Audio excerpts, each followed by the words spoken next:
సరే ఏంటి గత ప్రభుత్వంలో ఉన్నప్పుడు అమరావతి మీ ప్రాంతం ఎలా ఉంది? ఇప్పుడు ఈ కూటమి ప్రభుత్వం వచ్చిన తర్వాత మీ అమరావతి ప్రాంతం ఎలా ఉంది సార్? ఏంటి రెండింటికి మధ్య ఉన్న తేడా ఏంటి?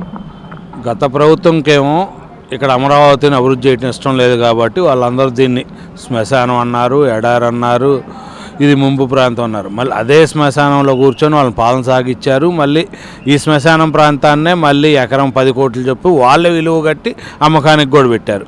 అంటే ఏంటంటే ఒక ముద్ర యుద్ధం, ఈ అమరావతి నిర్వీర్యం చేస్తే తర్వాత ఈ పేరు ఎప్పటికైనా ఈ అమరావతి రాజధాని అని చెప్పి ప్రకటించిన నారా చంద్రబాబు నాయుడు గారు కాబట్టి ఆయనకే పేరు వచ్చిందనే ఉద్దేశంతో కానీ ఏదైనా కానీ గత ప్రభుత్వం ఆ విధంగా ప్రవర్తించింది. ఇక ఇప్పటి ప్రభుత్వం ఏంటంటే గత ప్రభుత్వం చేసిన అరాచకాల వల్ల ఈ అమరావతి ప్రాంతం కానీ రాష్ట్రం ఆర్థిక పరిస్థితి కానీ 10 సంవత్సరాలు వెనక్కి పోవడంతో దాన్ని అంతా మళ్ళీ ఇటుక పేర్చుకోవాల్సిన పరిస్థితి 2014 ఏ విధంగా మన రాష్ట్ర పరిస్థితి ఉందో అదేవిధంగా ఇప్పుడు పరిస్థితి తయారైంది. ఒక్కొక్క ఇటుక పేర్చుకుంటా మొదట జంగిల్ క్లియరెన్స్ చేశారు.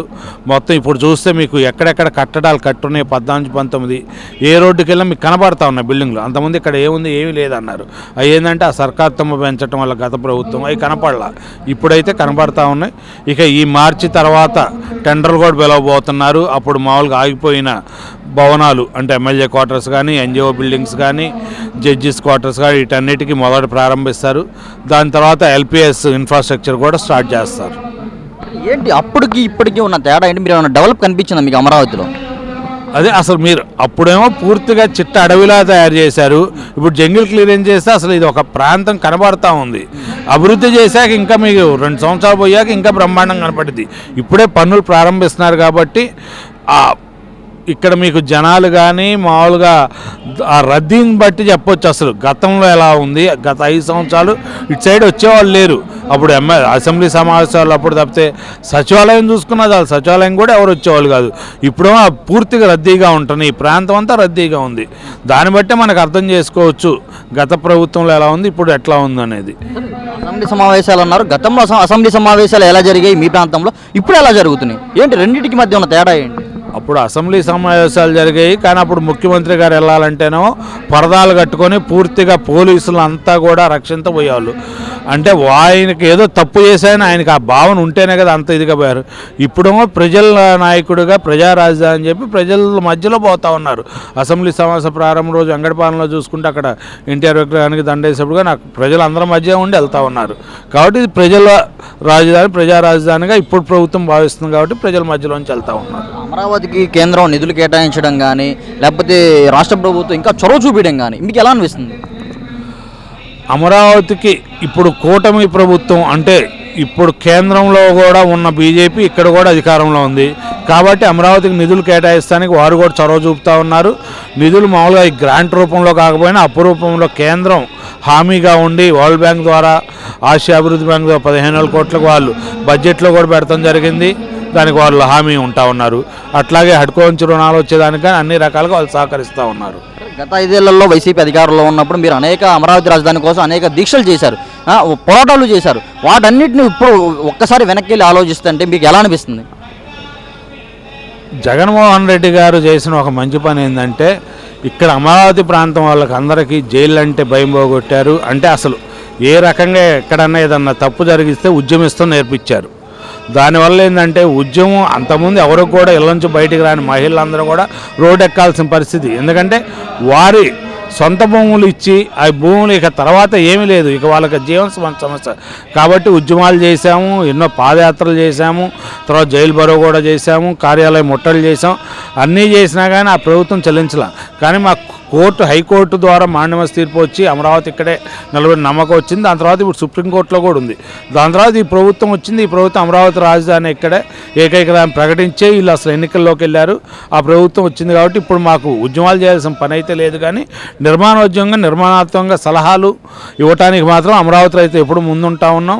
మాతో సమావేశాలు కూడా పెడతా ఉన్నారు. ఎక్కడెక్కడ ఏ సమస్యలు ఉన్నాయి అనేది జేఏసీ వాళ్ళు ప్రతి నెల ఒక సమావేశం కమిషనర్ గారు పెట్టి మా దగ్గర కూడా సలహాలు సూచనలు కూడా తీసుకుంటా ఉన్నారు. రాజధాని ప్రాంతం డెవలపింగ్ కాకుండా ముందే అది ఒక విషయం పక్కన పెడితే మీ ప్రాంతం ఇప్పుడు ఈ ఎమ్మెల్యేల పరంగా అభివృద్ధి పరంగా ఎలా ముందుకెళ్తుంది? ఎమ్మెల్యేల పరంగా అంటే మామూలుగా ఈ తాడికొండ నుంచి ఉన్న అప్పుడు రాజధాని వచ్చినప్పుడు కూడా ఇప్పించిన శ్రావణ్ కుమార్ గారి ప్రస్తుతం కూడా ఎమ్మెల్యే కాబట్టి అది ఆయనకు కూడా బాధ్యత ఉంది. కాబట్టి ఏ సంస్థలు ఇక్కడ వస్తే మంచిదని చెప్పి ఆయన కూడా వాటి మీద సూచనలు చేస్తూ ఉన్నారు. రాజధానినే కాకుండా ఈ చుట్టుపక్కల ప్రాంతాలు కూడా ఆయన వాటి మీద దృష్టి పెట్టాడు. బండారుపల్లి మేజర్ కాలువ దగ్గర కూడా ఆడ చిన్న చిన్న సమస్యలు ఉంటే నీటి గురించి దాన్ని కూడా పెమసాని చంద్రశేఖర్ గారి చొరవతో దాని పరిష్కారం కూడా చేస్తూ ఉన్నారు. ఆ విధంగా గుంటూరు చూసుకుంటే మామూలు పెమసాని చంద్రశేఖర్ గారు అంతకుముందు ఫ్లైఓవర్ బ్రిడ్జ్ ఎప్పటి నుంచో పెండింగ్ ఉంది బ్రాడీపేటలో. ఆ బ్రిడ్జిని కూడా ఇప్పుడు మామూలుగా శంకర విలాస్ ఆ బ్రిడ్జి కూడా స్టార్ట్ చేశారు. అట్లాగే 3 వంతెనల కింద ట్రాఫిక్ బాగా రద్దీగా ఉంటే అక్కడ ఆర్ఓబి కొత్తగా వేశారు. అట్లా డొంక రోడ్లు కొంచెం విస్తీర్ణం చేసి ఈ విధంగా చుట్టుపక్కల ప్రాంతం. ఇక మంగళగిరి చూసుకుంటే నారా లోకేష్ గారు ఆయన సొంత నిధులు వెచ్చించి మరి ఈ రాష్ట్ర అంటే మంగళగిరి ప్రాంత అభివృద్ధికి మామూలుగా మంగళగిరిలో ఎక్కువ పార్క్ ఉంది. దానిలో వాకర్స్ అందరూ అడిగారు ఎకో పార్క్ అక్కడ పోతుంటే మాకు రుసుము వసూలు చేస్తున్నారు ఉదయం పూట, అది రుసుము లేకుండా చేయమని చెప్పి ఆయన మాట ఇచ్చున్నారు. అది అటవీ శాఖ అధికారులతో మాట్లాడితే అది మెయింటెనెన్స్ కాబట్టి రుసుము లేకుండా మాకు కష్టం అంటే ఆయన 5 లక్షలు ఆయన సొంత నిధులు కట్టేశారు. 1 సంవత్సరంకి మొన్నే కడతం కూడా జరిగింది రుసుము లేకుండా అందరూ కూడా. ఆ విధంగా అదే కాకుండా మామూలుగా గడ్డి అన్నీ పెరిగిపోయి ఉంటే ఆయన సొంత నిధులతో పరికరాలన్నీ కూడా కొని సొంత మనుషులను పెట్టించి మొత్తం పారిశుద్ధ్యం అంతా కూడా తీసేయడానికి పారిశుద్ధ్య నిర్మూలనకి అంతా కృషి చేస్తూ ఉన్నారు. నారా లోకేష్ గారు వచ్చాక అట్లా మంగళగిరి జెమ్స్ పార్క్ అని జ్యువెలరీ పార్క్ ఒకటి ఏర్పాటు చేస్తూ ఉన్నారు. చేనేత రంగం కోసం ఆయన చేనేతని బ్రాండ్ అంబాసిడర్ లాగా వాళ్ళ సతీమణి బ్రాహ్మణి గారు కూడా పార్క్ దానికి వెళ్ళి అక్కడ చేనేత చీరలు కొనటం కానీ అట్లాగే అవి వారు వేరే నాయకులకు అందజేయటంతో అందరూ కూడా మంగళగిరి చేనేత ప్రాముఖ్యత కూడా తెలియస్తా వాళ్ళందరూ కూడా వస్తూ ఉన్నారు. ఇంకా తాడేపల్లి మండలంలో చూసుకున్న తాడేపల్లి మండలంలో అక్కడ రేవేంద్రపాడు తాడేపల్లి మామూలుగా దుగ్గిరాల మండలం కూడా ఆ వంతెన కూడా మామూలుగా నిధులు కూడా విడుదల చేసి అభివృద్ధి కూడా స్టార్ట్ చేయబోతున్నారు. పెదవట్లప్పుడు హై లెవెల్ ఛానల్ కాలువ అంతకుముందు 2018లో నిధులు ఇచ్చున్నారు.